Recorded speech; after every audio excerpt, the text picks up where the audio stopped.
Iesim lejā, tātad sporta zāle, nākamais tests būs tālēkšana no vietas, klasiskā, ja, kā no skolas laikiem, kas būs tātad priekš eksplozīvā spēka. Rīgas Raņu universitāte volejbola treniņš meiteņu komandā.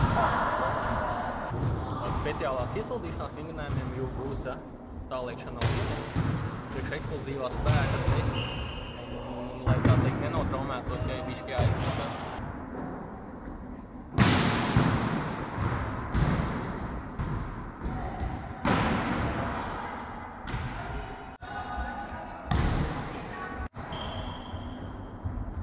Otrais tests, lēciens no vietas tālumā.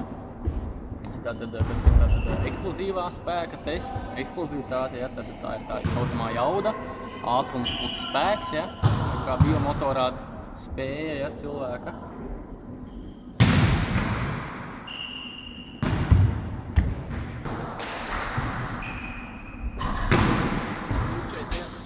Cik? 2,41.